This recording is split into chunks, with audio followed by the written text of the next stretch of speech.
সুলাইমান আলাইহিসসালাম ও রানী বিলকিসের বিবাহ। হ্যাঁ, সুলাইমান আলাইহিসসালাম ও রানী বিলকিসের বিবাহ ছিল ইতিহাসের এক বিস্ময়কর অধ্যায়। সুলাইমান আলাইহিসসালাম ও রানী বিলকিসের বিবাহ শুধু দুই রাজ্যের নয়, দুই জাতির, দুই বিশ্বের এক মোড় পরিবর্তনের প্রতীক। এই ভিডিওতে আপনি জানবেন কিভাবে জিনদের ষড়যন্ত্রের পরও রানী বিলকিস নিজের ঈমান, বুদ্ধি ও সাহস দিয়ে সুলাইমান আলাইহিসসালাম ও রানী বিলকিসের বিবাহকে বাস্তব করে তোলেন। কিভাবে সেই বিবাহের পর শুরু হয় এক নতুন দাওয়া, নতুন প্রশাসন আর সারা রাজ্যের ইসলামের আলোয় জেগে ওঠার গল্প।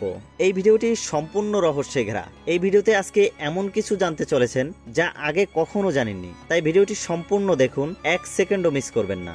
একদা সুলাইমান আলাইহিসসালাম সিংহাসনে বসে রাজকার্য পরিচালনা করছিলেন। তার সিংহাসন ছিল জিন, মানুষ ও পাখির শাসনভার নিয়ে গঠিত এক অলৌকিক সাম্রাজ্যের কেন্দ্র। এমন সময় তিনি উপরের দিকে তাকিয়ে দেখলেন পক্ষীকুলেরা তার মাথার উপরে পাখা মেলে ছায়াদান করছে। অসংখ্য পাখির দল সুশৃঙ্খলভাবে তার মাথার উপরে উড়ে চলছে, কিন্তু এদের মধ্যে তার প্রিয় হুদহুদ পাখিটি অনুপস্থিত। এই পাখিটি ছিল অত্যন্ত বুদ্ধিমান ও দৃষ্টিশক্তিতে প্রখর। তখন তিনি হুদহুদের খোঁজ নিলেন, কোথাও তাকে পাওয়া গেল না। সুলাইমান আলাইহিসসালাম হুদহুদের উপর রাগান্বিত হলেন এবং বললেন, হুদহুদ বোধহয় পালিয়ে গেছে, না হয় সে বেঈমান হয়ে গেছে। তাকে পেলে আমি জবাই করে দিব, না হয় তাকে সমুচিত শাস্তি প্রদান করব। তার রাজসভায় উপস্থিত জিন ও মানুষ সকলে স্তব্ধ হয়ে গেল। এই কথা বলে তিনি একাপ নামক এক দৈত্যকে হুদহুদের খোঁজে প্রেরণ করলেন। একাপ ছিল এক পঙ্খযুক্ত দৈত্য, যার গতি ছিল বিজলির চেয়েও দ্রুত। একাপ অতি দ্রুত পথ চলতে আরম্ভ করলো। দিগন্তকে অতিক্রম করে সে ছুটে চলল আকাশের বুক চিরে। কিছুদূর গিয়ে হুদহুদের সঙ্গে তার সাক্ষাৎ হলো। তখন একাপ বাদশাহ সুলাইমান আলাইহিসসালামের রাগের কথা এবং তাকে তার খোঁজে পাঠিয়েছেন এই বলে হুদহুদকে জানিয়ে দিল। হুদহুদ তখন বলে উঠল, আমি এক সুখবর নিয়ে এসেছি, যাতে বাদশাহ সুলাইমান আলাইহিসসালাম আমার সাথে আদৌ রাগ করবেন না। একাপ জিজ্ঞেস করলো, ভাই কি খবর? হুদহুদ তখন বলল, সে খবর বাদশাহ সুলাইমান আলাইহিসসালামের নিকট গিয়েই বলবো, চলো আমরা সেখানে যাই। উভয়ে একত্রে বাদশাহের দরবারে এসে পৌঁছালো। রাজসভায় প্রবেশ করতেই এক অভিজাতপূর্ণ পরিবেশে তারা প্রবেশ করলো। সুবর্ণ পিলারে দাঁড়িয়ে রাজমহল ঝকমক করছিল। হুদহুদ বাদশাহ সুলাইমান আলাইহিসসালাম এর সম্মুখে গিয়ে একগাল হাসি দিয়ে বলল, হে বাদশাহ, আমি এক নতুন সুসংবাদ নিয়ে আপনার নিকটে আগমন করছি। তা যদি আপনি শোনেন অবশ্যই আপনি খুশি হয়ে যাবেন। হযরত সুলাইমান আলাইহিসসালাম হুদহুদের বক্তব্য শুনে রাগ করলেন না। তিনি ঠান্ডা মাথায় হুদহুদকে জিজ্ঞাসা করলেন, কি সংবাদ নিয়ে এসেছো? দ্রুত আমার নিকট তা বর্ণনা করো। হুদহুদ তখন বলল, হে বাদশাহ সুলাইমান আলাইহিসসালাম, আমি অল্প সময়ের জন্য আপনার সিংহাসনের বাইরে গিয়ে দেখি আমার এক জাতিবন্ধু উড়ে যাচ্ছে। তখন আমি তাকে ডাক দিলাম, সে ডাক শুনে আমার নিকট আসলো। তখন তার সাথে দীর্ঘদিনের পুঞ্জীভূত ভালোবাসা আদান প্রদান হলো। তারপর আমি কোথায় থাকি, সে কোথায় থাকে, এই বিষয় নিয়ে আমরা কথা বলা শুরু করলাম। তারপর সে আমাকে জিজ্ঞাসা করলো আমি কোথায় থাকি। তখন আমি আপনার রাজদরবারের কথা বললাম। সে আপনার রাজদরবার সম্পর্কে কিছুই জানে না। তখন আমি বললাম, তুমি কোন রাজ্যে বসবাস করো, যেখানে হযরত সুলাইমান আলাইহিসসালামের রাজত্বের কোনো খবরই রাখে না? সে বলল, আমি এমন এক রানীর রাজ্যে বসবাস করি যে অত্যন্ত রূপবতী, দয়াবতী ও আরামপ্রিয়। তার রাজ্যে যত যা আছে সকলেই অতি আরামে জীবনযাপন করছে। তার সিংহাসন বিশাল ও অত্যন্ত সৌন্দর্যমণ্ডিত। হীরা, জহরাত, পান্না, মুক্তা ইত্যাদি মূল্যবান পাথর দ্বারা সুসজ্জিত এক শহরের অধিকারী। স্বর্ণ ও রৌপ্য দ্বারা তৈরি তার সকল দরজা জানালা। একথা শুনে আমি বিস্মিত হলাম। তখন আমি বললাম, তোমার রাজ্য সম্বন্ধে হয়তো আমাদের বাদশাহ হযরত সুলাইমান আলাইহিসসালাম অবগত নন। যদি তিনি অবগত থাকতেন তাহলে অবশ্যই তার অধীনতা স্বীকার করে রানী বিলকিসকে রাজ্য পরিচালনা করতে হতো। তখন আমার বন্ধু বলল, চলো আমার সাথে আমাদের রানীর সুন্দর সুসজ্জিত রাজ্যটি একবার ঘুরে দেখে আসবে। তার প্রস্তাব শুনে প্রথমে আমি যেতে চাইলাম না। তখন আমার বন্ধু পাখিটি বলল, সাবাহে দত্তের একমাত্র রূপসী কন্যা সাবা রাজ্যের রানী বিলকিস বেগমকে একবার দেখে এসো। তিনি কতটা রূপের রানী এবং কত শক্তির অধিকারিণী তা না দেখলে তুমি কখনোই অনুমান করতে পারবে না। আমি আমার বন্ধুর মুখে তার এই ধরনের প্রশংসা শুনে তাকে দেখার জন্য রওনা হয়ে গেলাম। দীর্ঘ সময় পথ চলার পর সাবা রাজ্যের রাজধানীতে গিয়ে পৌঁছালাম। সেখানে গিয়ে রাজমহলের এক দেওয়ালের উপরে বসলাম। তখন আমি রানী বিলকিস বেগমকে দেখলাম। তিনি অপরূপ সৌন্দর্যের অধিকারিণী। তিনি কুমারী, অত্যন্ত মূল্যবান বিরাট এক সিংহাসনে উপবিষ্ট। তার সাজ, পোশাক ও অলংকার এমনভাবে ঝলমল করছিল যেন সূর্যের আলো মেঘ ছুঁয়ে ঝিকমিক করছে। আমি তার রূপ দেখে মুগ্ধ হয়ে গেলাম এবং বাদশাহের বিবি হিসাবে রানী বিলকিসকে পাওয়ার জন্য আমি রব্বুল আলামিনের কাছে ফরিয়াদ করতে লাগলাম। হে বাদশাহ হযরত সুলাইমান আলাইহিস সালাম, এখন আমার পুরস্কার দিন। আমি এমন পুরস্কার চাই যা আমার বংশানুক্রমে এক সম্মানের প্রতীক হিসাবে চিহ্নিত হয়ে থাকবে। হযরত সুলাইমান আলাইহিস সালাম হুদহুদের কথা শুনে বলল, তুমি যা বলছো তা যদি সত্য হয় তাহলে অবশ্যই তুমি এর পুরস্কার পাবে, কিন্তু এর পূর্বে তুমি সত্যবাদী নাকি মিথ্যাবাদী এটা আমি যাচাই করে দেখব। আর যদি তুমি তোমার সংবাদে সত্যবাদী হয়ে থাকো তাহলে অবশ্যই তোমার মাথায় এক স্মরণীয় মুকুট স্থাপন করে দেওয়ার জন্য আমি আল্লাহ রব্বুল আলামিনের দরবারে ফরিয়াদ জানাবো। আর যদি তুমি মিথ্যাবাদী হও তাহলে অবশ্যই তোমাকে শাস্তি প্রদান করব। হুদহুদ তখন বলল, আপনার নিকট মিথ্যা কথা বলার মতো দুঃসাহস আমার নেই। আমি যা বলেছি সবকিছুই সত্য কথা বলেছি। প্রকৃতপক্ষে ঘটনা এর চেয়েও আরো অত্যন্ত সুন্দর ও ব্যাপক। তবে আমার এই ক্ষুদ্র মুখে রানী বিলকিসের সৌন্দর্যতা এবং তার বিশাল রাজ্যের সঠিক বর্ণনা দেওয়া কখনোই সম্ভব নয়। তবে হে আল্লাহর নবী, একটা বিষয় এমন আছে যা ঘৃণা করা যেতে পারে, আর সে বিষয়টি হলো এই রানী বিলকিস এবং তার প্রজাবিন্দু সকলেই সূর্যের পূজারী। যে বিষয়টা দেখে আমি অত্যন্ত কষ্ট পেয়েছি। হযরত সুলাইমান আলাইহিস সালাম হুদহুদের মুখে এমন কথা শুনে জিজ্ঞাসা করলেন, তুমি কি তাদেরকে সূর্য পূজা করতে দেখেছো? হুদহুদ বলল, হ্যাঁ, আমি নিজ চোখে দেখেছি। তারা সকলেই সূর্য পূজা করছে। তারা প্রত্যেক ভোরবেলায় পূর্ব আকাশে সূর্য উদয়কালে সেজদায় লুটিয়ে পড়ে তাদের রাজপ্রাসাদের সম্মুখে নির্মিত এক সুবিশাল বেদির উপর। আর হে আল্লাহর নবী, শয়তান তাদের পথ প্রদর্শন করছে। এতে তারা আল্লাহ তাআলার নির্বাচিত পথ পরিত্যাগ করে সূর্য পূজায় আত্মনিয়োগ করছে এবং তারা হেদায়েত থেকে অনেক দূরে সরে পড়েছে। হযরত সুলাইমান আলাইহিস সালাম হুদহুদের কথা শুনে বললেন, হে হুদহুদ, আমি চাই তোমাকে বিশেষ দূত বানিয়ে আমার পত্র রানী বিলকিসের নিকট প্রেরণ করব। আর এটা বহন করে তুমি নিজেই পৌঁছে দিয়ে আসবে এবং আমি দেখতে চাই রানী বিলকিস উক্ত পত্র পাবার পরে সে এর কি উত্তর প্রদান করে। হুদহুদ বলল, হে আল্লাহর নবী, তাহলে দয়া করে পত্রটি লিখে দিন। আমি এখনই রানী বিলকিসের কাছে তা পৌঁছে দিয়ে আসব। তখন হযরত সুলাইমান আলাইহিস সালাম পত্র লেখা শুরু করলেন। আর এই পত্রটি এমনভাবে লিখলেন, পরম করুণাময় আল্লাহর নামে শুরু করছি। এই পত্রটি আল্লাহর নবী সুলাইমানের পক্ষ থেকে সাবা রানী বিলকিসের প্রতি প্রেরিত হলো। হে রানী বিলকিস, আপনি অনতিবিলম্বে ইসলাম ধর্ম গ্রহণ করে আমার নিকট চলে আসুন, অন্যথায় প্রতিরোধমূলক শক্তি নিয়ে আমার মোকাবেলা করার জন্য প্রস্তুত থাকুন। এই পত্রটি লিখে হযরত সুলাইমান আলাইহিস সালাম পত্রটি হুদহুদের মুখে দিয়ে দিলেন। হযরত সুলাইমান আলাইহিস সালামের কাছ থেকে বিদায় নিয়ে হুদহুদ পাখি এই চিঠিটি নিয়ে রওনা হলেন এবং দীর্ঘ পথ অতিক্রম করে সাবা রাজ্যের রাজধানীতে গিয়ে হুদহুদ পাখি পৌঁছালো। পথ চলা ছিল সহজ নয়। পাহাড়, মরুভূমি ও ঝড় বৃষ্টির বাধা পেরিয়ে অবশেষে রাজ্যটিতে পৌঁছানো সম্ভব হলো।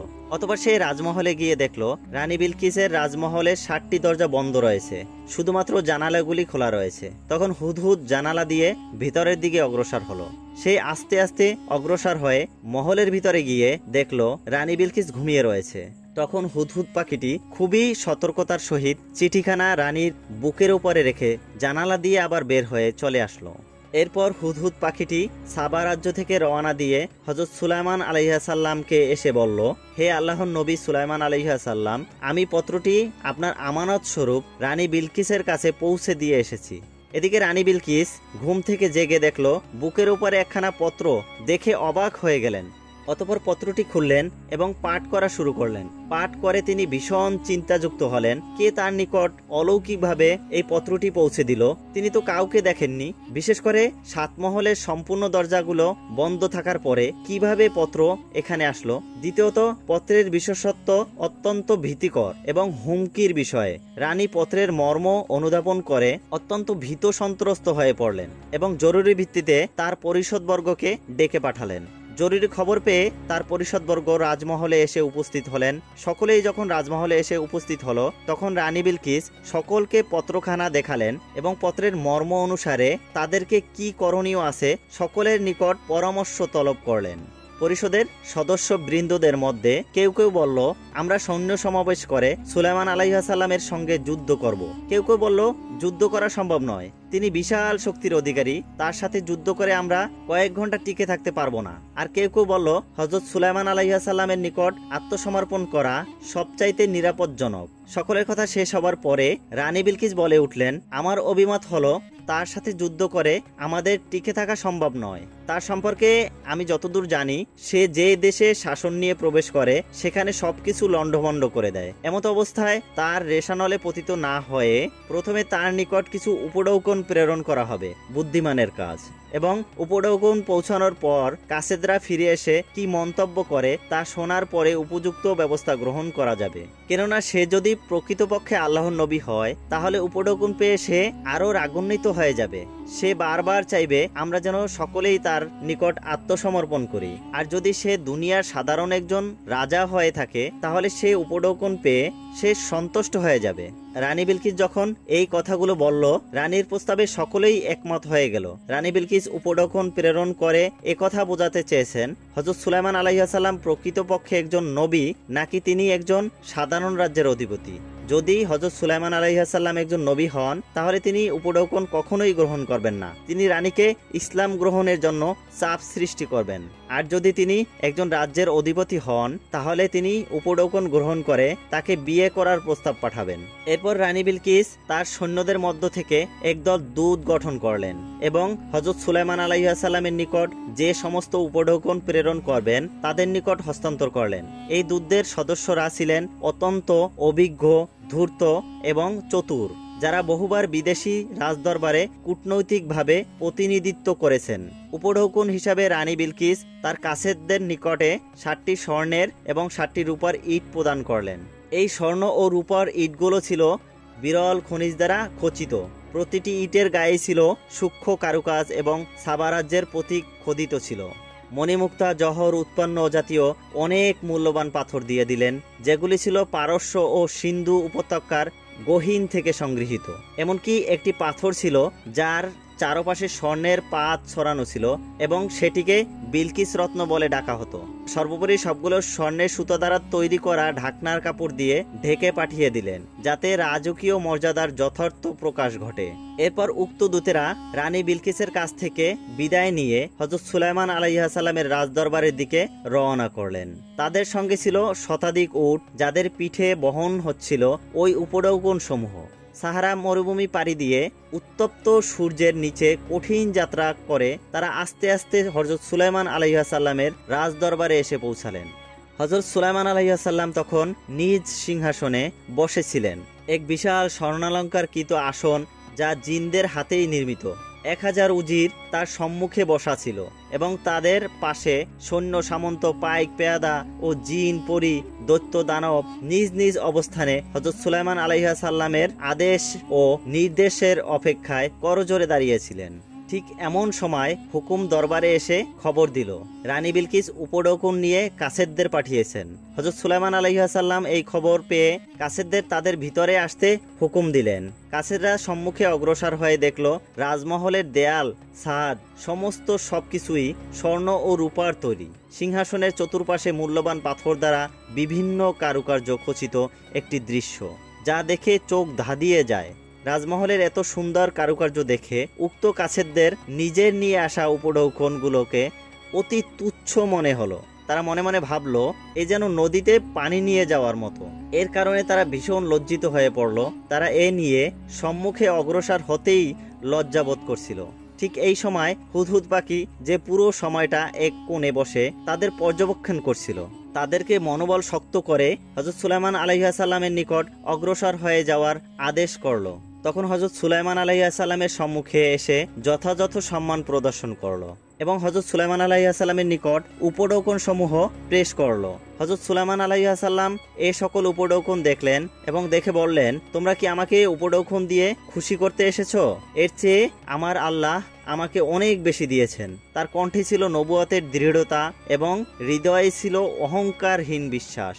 তোমরা এগুলি নিয়ে ফেরত চলে যাও আর তোমাদের রানীকে গিয়ে বলো, যদি সে ইসলাম কবুল করতে অস্বীকার করে তাহলে আমি আমার সেনাদল নিয়ে তার প্রতি আক্রমণ করব, যার ফলে তার রাজ্য লণ্ডভণ্ড হয়ে যাবে এবং তারা সকলেই রাজ্যচ্যুত হয়ে পড়বে। কাসেদরা হযরত সুলাইমান আলাইহিস সালামের দরবার থেকে বিদায় নিয়ে আস্তে আস্তে রানী বিলকিসের দরবারের দিকে রওনা হলো। দীর্ঘদিনের যাত্রা শেষে তারা রানী বিলকিসের কাছে এসে পৌঁছালেন এবং হযরত সুলাইমান আলাইহিস সালামের সকল মন্তব্যগুলো জানালেন। তাদের কণ্ঠে ছিল ভয় এবং বিস্ময়। সুলাইমান আলাইহিস সালামের দরবারের শান শওকাত যেন এক অলৌকিক জগৎ। তার পাশাপাশি হযরত সুলাইমান আলাইহিস সালামের দরবারের শান শওকাতের কথা সবিস্তারে বর্ণনা করলেন। জিনদের দৌড়াদৌড়ি, পরিষদের শীষ, পশু পাখির আজ্ঞাবহতা, এমনকি হাওয়া পর্যন্ত যেভাবে সুলাইমান আলাইহিস সালামের আদেশে সরে যায় তা তাদেরকে বিস্ময়ে অভিভূত করেছিল। তখন রানী বিলকিস বললেন, তিনি আমার চেয়ে অনেক বড় সম্রাট এবং অনেক বড় শক্তিশালী। তার সাথে যুদ্ধ করার মতো আমার এবং আমার দেশের কেউই ক্ষমতা রাখেন না। তবে হযরত সুলাইমান আলাইহিস সালামের উপর ঈমান আনা কখনোই উচিত হবে না, বরং তিনি আসলেই আল্লাহর নবী কিনা যাচাই করার জন্য তার পক্ষ থেকে কিছু মোজেজা আমাদের দেখে নেওয়া উচিত। এই চিন্তা করে তিনি পরিষদবর্গের সকলকে বললেন, তার পক্ষ থেকে মোজেজার উদ্দেশ্যে আমি দ্বিতীয়বার কিছু পরীক্ষামূলক বিষয় নিয়ে তার নিকটে আবার কাসেদ প্রেরণ করতে চাই।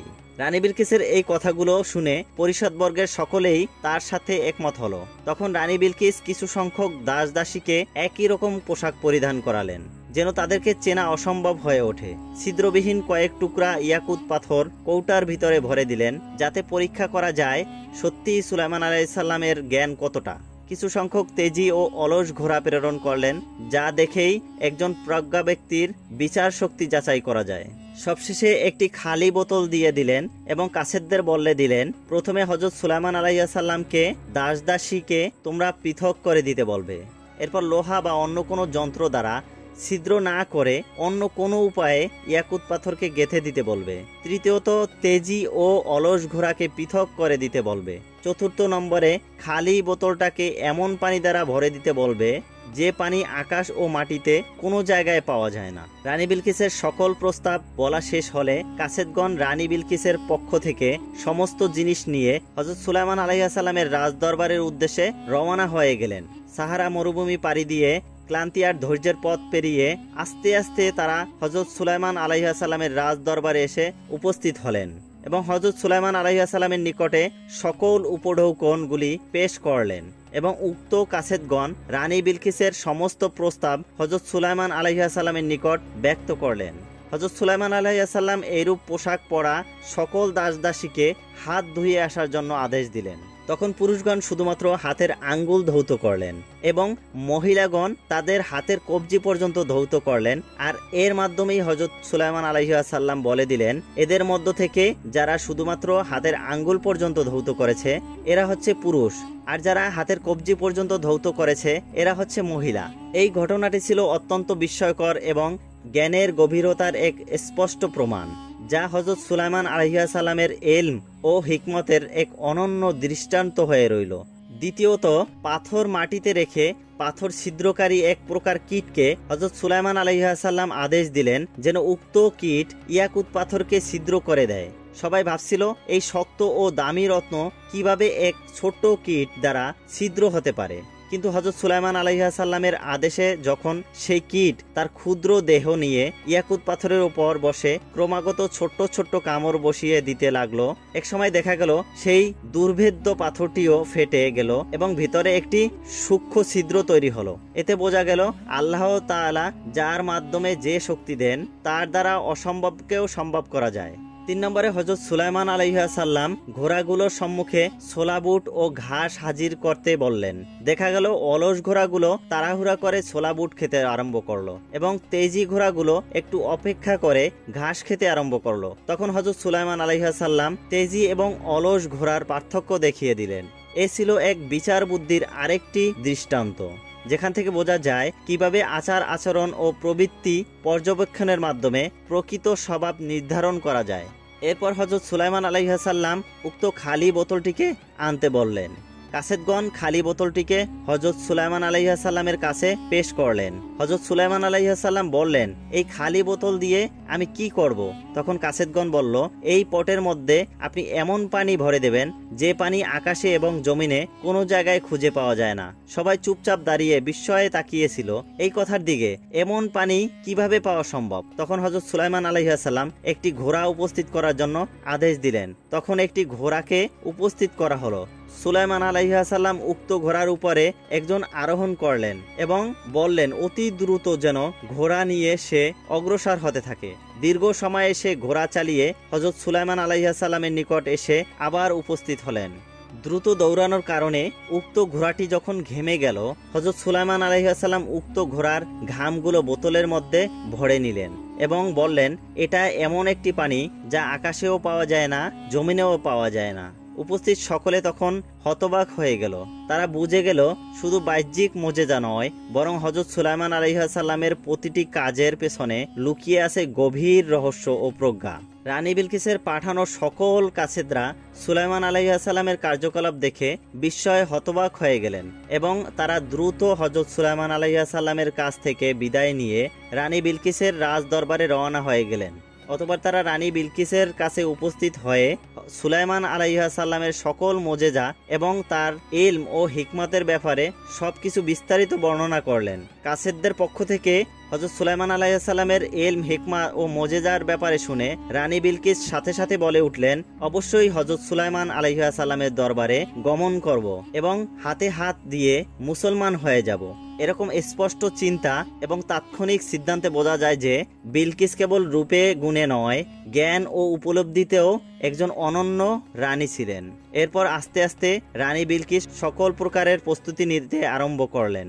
সর্বপ্রথমে তিনি তার পরিষদবর্গকে আদেশ দিলেন যেন তারা সিংহাসনটি সাতমহলের অভ্যন্তরে রেখে সকল দরজা বন্ধ করে দেওয়া হয়। রানী বিলকিসের হুকুম পেয়ে তারা তার সিংহাসনটিকে সাতমহলের মধ্যে রেখে 7টি দরজা লাগিয়ে দিলেন। এরপর রানী বিলকিস হযরত সুলাইমান আলাইহিস সালামের রাজ দরবারের উদ্দেশ্যে যাত্রা করলেন আর তার সাথে 100 দাস দাসী ও অসংখ্য সৈন্য সামন্ত নিয়ে সাহারা মরুভূমি পাড়ি দিয়ে হযরত সুলাইমান আলাইহিস সালামের রাজ দরবারের দিকে রওনা শুরু করলেন। এদিকে মুহূর্তেই বাতাস হযরত সুলাইমান আলাইহিস সালামের নিকট রানী বিলকিসের রওনার ব্যাপারে জানিয়ে দিলেন। তখন তিনি সাথে সাথে রাজ দরবারকে আরও পরিপাটির জন্য আদেশ প্রদান করলেন। হযরত সুলাইমান আলাইহিস সালামের আদেশ পেয়ে জিনগণ রাজ দরবারকে আরও পরিপাটি করে তুললেন। প্রতিটি দিক যত্নের সাথে সাজানো হলো যেন একজন সম্মানিত অতিথির সামনে নবী সুলাইমানের দরবার তার সৌন্দর্য, শৃঙ্খলা ও প্রজ্ঞার নিদর্শন হয়ে ওঠে।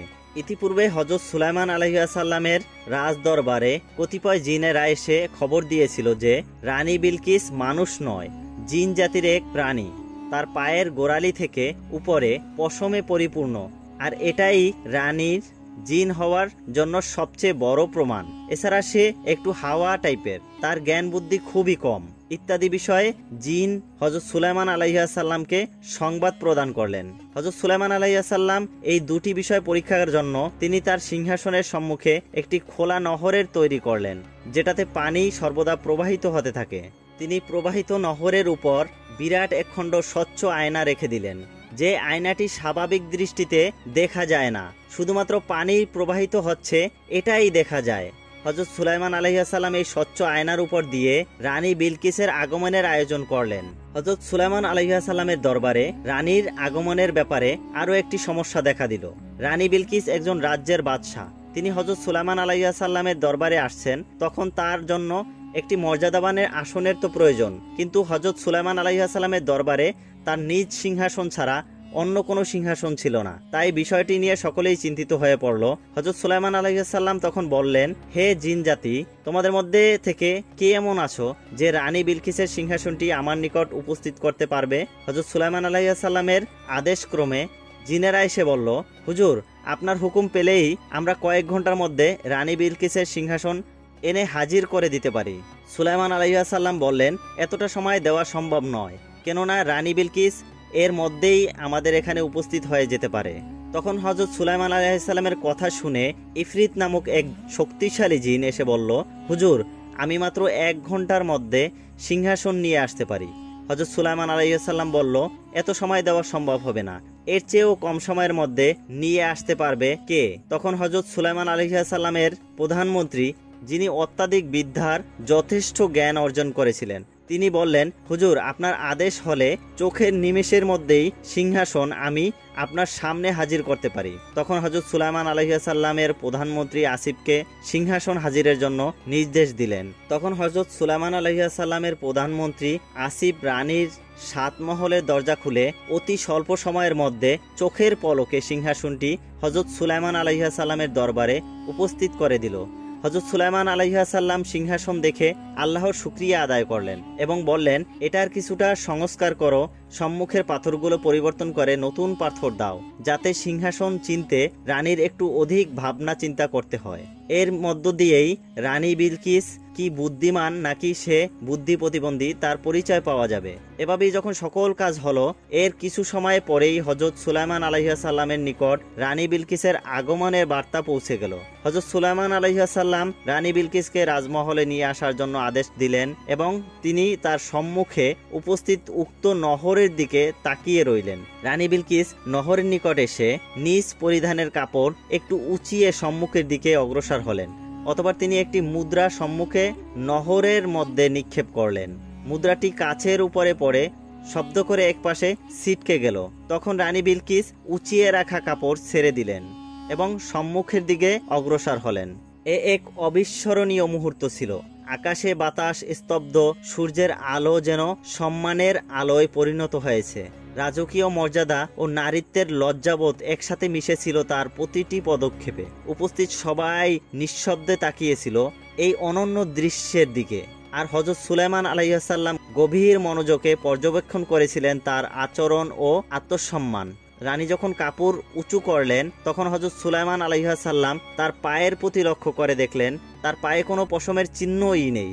এই ঘটনাটি তার অন্তরকে আলোড়িত করলো, কারণ পূর্বেই জিনেরা বলেছিল যে রানীর পায়ে পশম আছে, যা ছিল এক ধরনের অপমানজনক মিথ্যা অপবাদ। কিন্তু বাস্তবতা ছিল একেবারেই ভিন্ন। হযরত সুলাইমান আলাইহিস সালাম রানী বিলকিসের বুদ্ধিমত্তা দেখে তিনি বুঝতে পারলেন জিনেরা তার নিকট মিথ্যা অপবাদ দিয়েছে। এই উপলব্ধি তাকে যেমন দুঃখিত করল, তেমনি আল্লাহর শুকর আদায় করলেন যে তিনি সত্য উদ্ঘাটনের জন্য এমন ব্যবস্থা করে দিলেন। তাই রানীর প্রতি তার বিশ্বাস ও আকর্ষণ আরো বহু গুণ বৃদ্ধি পেয়ে গেল। এখন তিনি কেবল একজন রমণীকে নয়, বরং একজন সত্যাশ্রয়ী, জ্ঞানী ও সম্মানীয় নারীকে তার সামনে দেখেছিলেন। রানী বিলকিস হযরত সুলাইমান আলাইহিস সালামের সম্মুখে পৌঁছে হযরত সুলাইমান আলাইহিস সালামকে সালাম দিলেন এবং তাকে মুসলমান করে নেয়ার জন্য আবেদন পেশ করলেন। তার কণ্ঠে ছিল বিনয়ের সুর, হৃদয়ে ছিল তওবার অশ্রু। তার মুখে উচ্চারিত প্রতিটি শব্দে ছিল ঈমানের দীপ্তি। হযরত সুলাইমান আলাইহিস সালাম এই কাজে আর বিলম্ব না করে তাকে তওবা ও কালেমা পাঠ করালেন। কালিমা শাহাদাতের শব্দে বাতাস কম্পিত হলো, ফেরেশতারা তাদের ডানায় তা রক্ষিত করলো, আর জিন ও মানুষ সবাই এই ঐতিহাসিক ঘোষণার সাক্ষী রইল। রানী বিলকিস তখন হযরত সুলাইমান আলাইহিস সালামের বিবাহিত স্ত্রী রূপে ধন্য হবার জন্য আকাঙ্ক্ষা প্রকাশ করলেন। এতদিনের রাজ্য, ঐশ্বর্য, বুদ্ধিমত্তা সবকিছুই আজ এক পবিত্র বন্ধনের অপেক্ষায়। হযরত সুলাইমান আলাইহিস সালাম বললেন, সেই বিষয়টি পরে দেখা যাবে, এখন আপনি আমার পাশের সিংহাসনে উপবেশন করুন। প্রস্তাবটি ছিল শান্ত, ভারসাম্যপূর্ণ ও একান্ত রাজার উপযুক্ত। হযরত সুলাইমান আলাইহিস সালামের কথা শুনে রানী বিলকিস উক্ত সিংহাসনের দিকে তাকালেন এবং তিনি এক দৃষ্টিতে তাকিয়ে রইলেন। তিনি বিস্ময়ে হতবাক হয়ে পড়লেন, কারণ সিংহাসনটি ছিল অবিকল তার রাজপ্রাসাদের সিংহাসনের মতো। এটি ছিল সেই সিংহাসন যা তার রাজ্য থেকে মুহূর্তেই সুলাইমান আলাইহিস সালামের প্রধানমন্ত্রী এনে হাজির করেছিলেন, যাতে তার মনের পরীক্ষা নেওয়া যায়। তখন হযরত সুলাইমান আলাইহিস সালাম জিজ্ঞাসা করলেন, আপনার সিংহাসনটি কেমন, আমাকে একটু বলুন। তখন রানী বিলকিস বললেন, আমার সিংহাসন আর কেমন হবে, এই সিংহাসনটি দেখেই আপনি বুঝে নিতে পারেন। এতে বোঝা যায় তার বুদ্ধি ও চিন্তা কত গভীর। তিনি সরাসরি স্বীকার করলেন না, বরং এমনভাবে বললেন যাতে সত্য প্রকাশ পায়, আবার আত্মমর্যাদাও অক্ষুণ্ণ থাকে। হযরত সুলাইমান আলাইহিস সালাম রানীর বিচক্ষণতা দেখে বেশ মুগ্ধ হলেন এবং তাকে ধন্যবাদ দিলেন। তখন রানী বিলকিস বলল, হে আল্লাহর নবী, আপনার দোয়া ও সহবত পেলে আমি জীবনে আরো ধন্য হব। আপনি আমাকে সেই সৌভাগ্য দান করুন। তার হৃদয় ছিল বিনয় এবং ভালোবাসাপূর্ণ, আর তার চাহনি ছিল ঈমান ও সৌভাগ্যের প্রার্থনায় দীপ্ত। হযরত সুলাইমান আলাইহিস সালাম তখন রানী বিলকিসের প্রস্তাবটি নিয়ে তার পরিষদবর্গ জিনদের সাথে পরামর্শ করলেন, কারণ এটি ছিল একটি ঐতিহাসিক ও নবীর সিদ্ধান্ত। তখন সকলেই তাকে পরামর্শ দিল, রানী বিলকিস যেহেতু ইসলাম গ্রহণ করেছে, তার পাশাপাশি সে যেহেতু মানব সন্তান, তাকে বিবাহ করতে কোনরূপ প্রতিবন্ধকতা থাকতে পারে না। তারা বলল, এমন নারী যে স্বেচ্ছায় দিন গ্রহণ করেছে, সে সম্মানিত স্ত্রী হবার যোগ্য। তাদের সকলের পরামর্শ শুনে হযরত সুলাইমান আলাইহিস সালাম অতি দ্রুত বিবাহের আয়োজনে লেগে গেলেন। সমস্ত রাজপ্রাসাদ তখন আলোকিত হয়ে উঠল, ফেরেশতারা খুশি হলো আর মুমিনদের অন্তরে প্রশান্তি নেমে এলো। স্বাভাবিকভাবে অল্প সময়ের মধ্যে তাদের বিবাহ কার্য সম্পন্ন হলো। হযরত সুলাইমান আলাইহিস সালামের পরিষদবর্গ, তার উম্মত এবং সকল লোক হযরত সুলাইমান আলাইহিস সালাম এবং রানী বিলকিসের মধ্যকার বিবাহ খুব সুন্দরভাবে উপভোগ করতে লাগলো। হযরত সুলাইমান আলাইহিস সালামের স্ত্রীর সংখ্যা ছিল ইতিপূর্বে 100 জন অথবা তার থেকেও বেশি। এ বিষয়ে কুরআন এবং হাদিসে স্পষ্টভাবে হযরত সুলাইমান আলাইহিস সালামের কতজন স্ত্রী ছিল এ সম্বন্ধে বলা হয়নি, কিন্তু ইসলামী ইতিহাসে জানা যায় তিনি অনেক স্ত্রী রেখেছিলেন এবং তাদের মধ্যে ন্যায় বিচার বজায় রাখতেন। তাদের মধ্যে থেকে রানী বিলকিসকে হযরত সুলাইমান আলাইহিস সালাম সবথেকে বেশি সম্মান দিলেন। রানী বিলকিস যখন তার নিকটে আসতেন তখন অন্য সকল স্ত্রী ও দাসদাসী দূরে সরে যেত, যাতে করে হযরত সুলাইমান আলাইহিস সালাম ও রানী বিলকিস দুজনেই অধিক সময় আনন্দ উপভোগ করতে পারে। হযরত সুলাইমান আলাইহিস সালাম যে রাতে স্ত্রীর নিকট গমন করতেন সে রাতে এক এক করে 100 স্ত্রীর সাথে তিনি মিলন করতেন। কোনো বৈষম্য বা পার্থক্য তার নিকটে ছিল না, আর এটাই ইসলামের শাশ্বত বিধান, ন্যায় ও সমতা। হযরত সুলাইমান আলাইহিস সালাম রানী বিলকিস এবং তার অন্যান্য স্ত্রীদেরকে নিয়ে সুখে শান্তিতে দিন কাটাতে লাগলেন। রাজ্যের উন্নয়ন, দিন প্রচার এবং ন্যায় বিচার এই 3টি বিষয়ই ছিল তার মূল লক্ষ্য, আর পরিবার ছিল শান্তির আশ্রয়স্থল। হযরত সুলাইমান আলাইহিস সালামের যুগে অধিকাংশ জিন ছিল হযরত সুলাইমান আলাইহিস সালামের তাবেদার। বাকি কতগুলো ছিল বেঈমান, কতগুলো ছিল মুশরিক, আর কতগুলো রাষ্ট্রদ্রোহী পলাতক ছিল। হযরত সুলাইমান আলাইহিস সালাম প্রায়ই অন্যায়কারীদের ধরে এনে বিচার করতেন। পলাতক ও রাষ্ট্রদ্রোহীকে ধরার জন্য জিনদের মধ্যে গুপ্তচর ছিল, সেনাবাহিনী ও নিরাপত্তা বাহিনীও ছিল। তারা পালাবদল করে ক্রমে ক্রমে অপরাধীকে খুঁজে বের করে হযরত সুলাইমান আলাইহিস সালামের দরবারে বন্দী করে নিয়ে আসতেন। একদা রানী বিলকিসের অনুরোধে হযরত সুলাইমান আলাইহিস সালাম তাকে নিয়ে সিংহাসনে আরোহণ করে সমুদ্র যাত্রা করলেন। বাতাস তাদের সিংহাসন নিয়ে বহু দেশে সফর করে এক গভীর ও দিগন্তহীন সমুদ্রের উপর স্থির হয়ে দাঁড়িয়ে থাকলেন। রানী বিলকিস প্রাণ ভরে সমুদ্রের দৃশ্য উপভোগ করলেন। অতঃপর বাতাস তাদের সিংহাসন এক বিশাল দ্বীপে নিয়ে আসলো। সেখানে তারা অবতরণ করলেন এবং প্রাকৃতিক সৌন্দর্যমণ্ডিত গাছপালা, নহর, ঝর্ণা ও পর্বতমালা দেখলেন। এটি ছিল জান্নাতের একটি ঝলক। হযরত সুলাইমান আলাইহিস সালাম ও রানী বিলকিস সেখানে পৌঁছানোর পরে জিনেরা কয়েক হাজার রাষ্ট্রদ্রোহী পলাতক জিনদের হযরত সুলাইমান আলাইহিস সালামের নিকট হাজির করলেন। হযরত সুলাইমান আলাইহিস সালাম তাদেরকে মৃত্যুদণ্ড প্রদানের সিদ্ধান্ত গ্রহণ করলেন। তখন রানী বিলকিস তাদের জীবন ভিক্ষার জন্য হযরত সুলাইমান আলাইহিস সালামের নিকট আবেদন করলেন। রানী বিলকিসের আবেদনের কারণে হযরত সুলাইমান আলাইহিস সালাম বললেন, এরা দীর্ঘদিন যাবৎ আমার বিরুদ্ধে ষড়যন্ত্র করে এসেছে, তাদের কোনো ক্ষমা নেই। তবে তুমি যদি তোমার দায়িত্বে এদেরকে অনুগত মুসলমান করে দেখাশোনা করতে পারো তাহলে এদের জীবন ভিক্ষা দিতে পারি। নবী সুলাইমান আলাইহিস সালাম জানতেন ক্ষমা দান যেমন নবুয়তের সৌন্দর্য তেমনি তা দায়িত্বশীলতারও পরীক্ষা।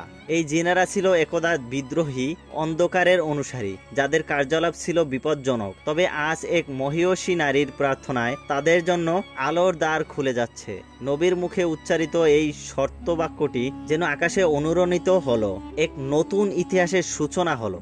রানী বিলকিস তখন সকল জিনদের নিকট অঙ্গীকার নিয়ে তাদেরকে মুসলমান করে নিজ তত্ত্বাবধানে নিয়ে গেলেন। তার এই কর্মটি ছিল কেবল এক নারীর নয়, বরং একজন নেত্রীর, একজন শিক্ষকের, একজন সংস্কারকের পরিচয়। তিনি একে একে জিনদের ডেকে কুরআন শিক্ষায় তাদের অন্তর বিশুদ্ধ করলেন, তাওবার আহ্বান করলেন এবং ইমানের সুশীতল ছায়ায় নিয়ে এলেন। অন্ধকার থেকে আলোয়, বিদ্রোহ থেকে অনুগত্যে এটি রূপান্তর এক অলৌকিক দৃষ্টান্ত হয়ে রইল।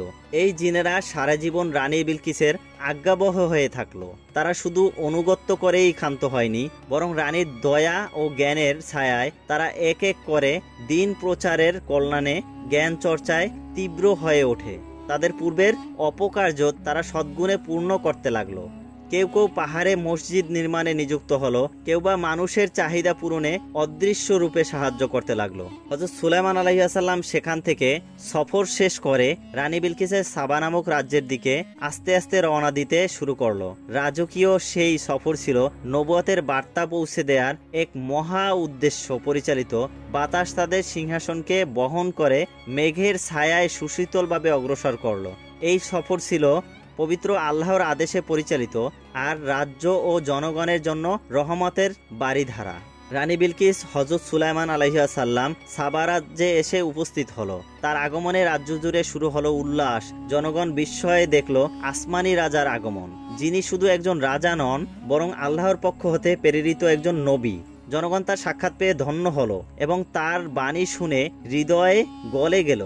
হযরত সুলাইমান আলাইহিস সালাম সাবা রাজ্যে পৌঁছানোর পর সেখানে দীর্ঘ সময় অবস্থান করলেন এবং তার রাজ্যের সবকিছুই ঘুরে ঘুরে দেখলেন। তিনি জনজীবনের হালচাল, শাসন ব্যবস্থার স্বচ্ছতা, সমাজের নৈতিকতা এবং জনগণের দুঃখ কষ্ট নিজ চোখে পর্যবেক্ষণ করলেন। পাহাড়, উপত্যকা, কৃষিক্ষেত্র, বাজার, বিচারালয়, কোনো কিছুই তার দৃষ্টির আড়ালে রইল না।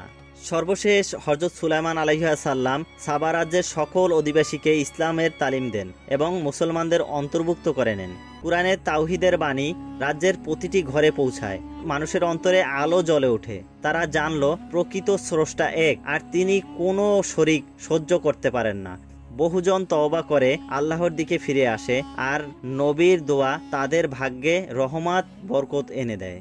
এছাড়া সেখানকার প্রশাসন বিভাগে কর্মকর্তাকে ডেকে ইসলামী আইন অনুসারে রাজ্য শাসনের পরামর্শ দেন এবং জাবুর কিতাব অনুসারে দেশ পরিচালনার লক্ষ্যে অতি শীঘ্রই একটি শিক্ষা প্রতিষ্ঠান গড়ে তোলার নির্দেশ প্রদান করেন। তিনি বলেন, জ্ঞানী উন্নয়নের মূল, আর ন্যায় বিচার ছাড়া রাজ্য ধ্বংস হয়ে যায়। তাই তিনি প্রস্তাব করেন একটি বড় দারুল উলুম প্রতিষ্ঠা হোক, যেখানে নবী প্রেরিত বিধান শেখানো হবে এবং বিচারক ও শাসকগণ ইসলামী আদর্শে গঠিত হবে। এছাড়া মানুষকে পরিশ্রম ও আদর্শবান করে গড়ে তোলার উদ্দেশ্যে দেশব্যাপী কিছু প্রশিক্ষণ কেন্দ্র খোলার পরামর্শ দেন। তিনি কৃষি, কারিগরি, নৈতিকতা এবং শৃঙ্খলার প্রশিক্ষণ কেন্দ্র স্থাপন করার আহ্বান জানান, যাতে প্রজারা কেবলমাত্র উপভোক্তা না হয়ে আত্মনির্ভরশীল ও দিনদার নাগরিকে পরিণত হয়।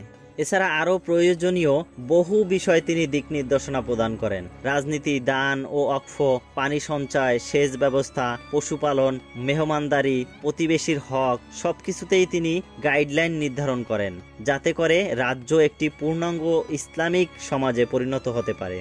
এরপর হযরত সুলাইমান আলাইহিস সালাম সাবা রাজ্যের রানী বিলকিসকে রেখে আস্তে আস্তে নিজ দেশের উদ্দেশ্যে রওনা দেন। বিদায়বেলা রাজ্য জুড়ে নেমে আসে আবেগ, রানীর চোখে জল, প্রজার মুখে দোয়া। বাতাস আবার সিংহাসন বহন করে তাকে নবীর নিজের রাজ্যের দিকে নিয়ে চলে। হযরত সুলাইমান আলাইহিস সালাম বিভিন্ন শহর, নদ নদী, সাগর ইত্যাদি পাড়ি দিয়ে আবার নিজ দেশে এসে উপস্থিত হলেন। তার সফরকালে দেখা প্রতিটি দৃশ্য, শোনা প্রতিটি শব্দ ছিল নবুয়তের ধারক ও বাহক। প্রতিটি জনপদে নবীর গমন মানেই ছিল আলোর আগমন, শয়তানের পিছু হটা। নিজ দেশে পৌঁছানোর পর হযরত সুলাইমান আলাইহিস সালাম আগের ন্যায় আবার রাষ্ট্র পরিচালনা করা শুরু করলেন। আদালত বসতে লাগলো, জিন ও মানুষ তাদের কর্তব্যে ফিরে গেল। ফেরেশতারা প্রশংসা করতে লাগলো এই ন্যায়পরায়ণ শাসকের, যিনি আল্লাহর বিধান অনুসারে দেশ পরিচালনা করেন। মাঝে মধ্যে তিনি সাবা রাজ্যে গমন করতেন, রানী বিলকিসের খোঁজখবর নিতেন এবং সেই দেশে সমস্ত লোকদেরকে নসিহত ও তালিম দিতেন। নবীর সম্পর্ক কেবল দাম্পত্য সীমাবদ্ধ ছিল না, ছিল দায়িত্ব, দিন প্রচার ও শিক্ষা বিস্তারের এক বিশ্বজনীন প্রতীক। তার সফরে সাবা রাজ্যে আবার ইমানের বাতাস বইতো, মানুষ নতুন করে প্রেরণা পেত। প্রিয় দর্শক, আজকের এই ভিডিওটি কেমন লেগেছে অবশ্যই কমেন্ট বক্সে লিখে জানাবেন। আর যদি ভিডিওটি খুবই ভালো লেগে থাকে তাহলে অবশ্যই চ্যানেলটি লাইক এবং সাবস্ক্রাইব করবেন। দেখা হচ্ছে পরের অন্য কোনো একটি ভিডিওতে। ততক্ষণ পর্যন্ত সবাই ভালো থাকুন, সুস্থ থাকুন। আল্লাহ হাফেজ।